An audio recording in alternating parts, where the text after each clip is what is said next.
आज आपण बनवणार आहोत वालाची भाजी. त्यासाठी लागणार आहेत वाल, एक बटाटा, एक टोमॅटो, एक लहान शिराळा, 2 मीडियम साईजचे कांदे, लसूण, मिरची, कोथिंबीर, आल्याचं वाटण, 1 चमचा मीठ, 1 चमचा हळद आणि 1 चमचा मसाला.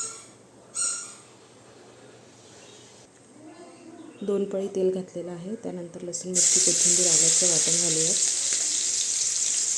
ते छान असं ढवळून घेऊयात. त्यानंतर कांदे घालूयात. त्यानंतर हे पण ढवळून घेऊयात.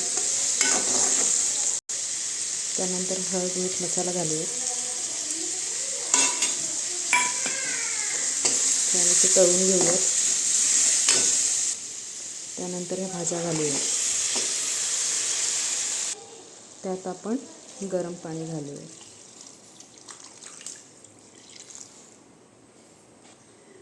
आता हे झाकून ठेवूयात. 20 मिनटं शिजून देऊयात. मग झाली भाजी. भाज्या शिजत आलेल्या आहेत. आता आपण खोबरं आणि जिऱ्याचं वाटण घालूयात. हे सुक्कं खोबरं आणि जिऱ्याचं वाटण.